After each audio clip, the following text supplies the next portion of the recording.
જય શ્રી કૃષ્ણ મિત્રો, આજે આપણે આવી ગયા છીએ સોંદેડા ગામમાં આવેલ બાલકૃષ્ણ લાલજીની હવેલી કે જ્યાં ઘણી બધી સેવાઓ થાય છે, જેમ કે રાજભોગ, પાતળ, હિંડોળા અને પલનાની સેવાઓ થાય છે. આ ઉપરાંત અડધા દિવસની સેવાઓ પણ થાય છે અને આખા દિવસની પણ સેવાઓ ત્યાં લખાવાય છે મિત્રો.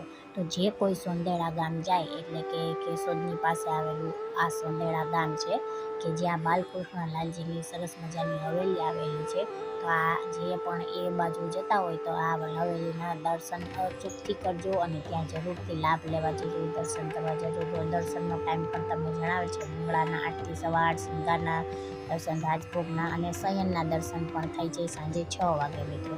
તો આ બધા દર્શનનો લાભ તમે જો એ બાજુ જતા હોય કેશોદ સાઈડ અને વચ્ચે સોંદેડા ગામ તમારે વિસ્તારમાં આવશે તો એ ગામ લેવા જરૂરથી આમંત્રણ છે અને જરૂરથી આ હવેલીના દર્શન કરવા જજો મિત્રો, કારણ કે ખૂબ જ સરસ મજાની છે અને આ હવેલીના દર્શનના લાભ લેવાનું ચૂકતા નહીં મિત્રો. આ ઉપરાંત આમ હવેલીમાં હમણાં જ એક સારો એવો કાર્યક્રમ થઈ ગયેલો કે જે ફાગણ વદનો રવિવાર તારીખ 23/3/2025ના રોજ 2 વર્ષ પૂરા થયા છે. એના હિસાબે બાલકૃષ્ણ પ્રભુનો આ દ્વિતીય પાટોત્સવ અહીં ઉજવાઈ ગયેલો હતો મિત્રો. તો આ પાટોત્સવ પણ ખૂબ જ ભવ્ય એવો ઉજવાયેલો છે અને ત્યાં ખૂબ જ સારું એવું આયોજન કરવામાં આવેલું હતું અને ખૂબ જ ઘણા બધા વૈષ્ણવોએ ત્યાં ભાગ પણ લીધો હતો. તો મારી આ બધા વૈષ્ણવોને એટલી વિનંતી છે કે જે કોઈ વૈષ્ણવો એ બાજુ જાય તો આ સોંદેડા ગામની હવેલીના અચૂકથી દર્શન કરે અને ત્યાં સેવા પણ કોઈને લખાવી હોય તો એ લખાવી શકે છે મિત્રો. અને આ દ્વિતીય પાટોત્સવ એ બાલકૃષ્ણ પ્રભુનો દ્વિતીય પાટોત્સવ હતો, એટલે કે 2 વર્ષ પૂરા થઈ ગયા એના માનમાં હતો મિત્રો. અહીં મુખ્યાજી પણ પધાર્યા હતા અને મિત્રો આ જે ફાગણ વદનો અમને એટલે કે 23 તારીખે જે પાટોત્સવ થયો એ ખૂબ જ સારામાં સારો પાટોત્સવ અને અહીં એ પાટોત્સવમાં કીર્તન પણ રાખેલા હતા મિત્રો. ત્યાં કીર્તનની પણ વ્યવસ્થા કરવામાં આવેલી હતી. આ ઉપરાંત આ પાટોત્સવમાં મિત્રો આહિરાણીનો રાસ પણ રાખેલા હતા કે જે સાંજે 5 થી 7 દરમિયાન લેવામાં આવેલા હતા મિત્રો.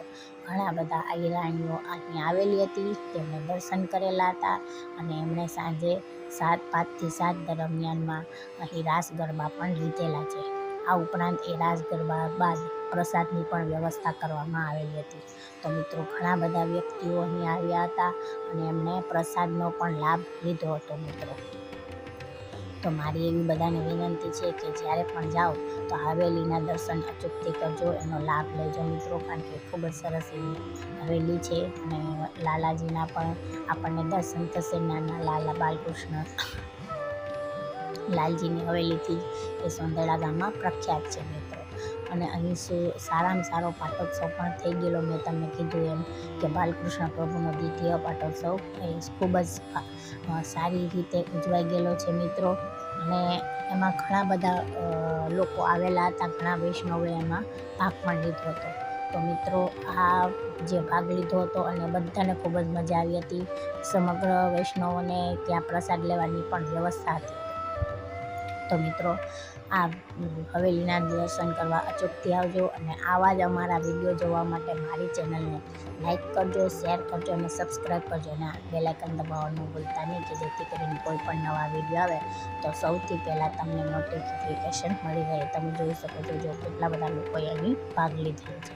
તો મિત્રો આવી જ રીતે અમારા વિડીયોમાં બન્યા રહેજો અને અમારી ચેનલને લાઈક કરજો. તો ચાલો સૌને ફરીથી નવા વિડીયો સાથે મળીશું. ત્યાં સુધી જય શ્રી કૃષ્ણ.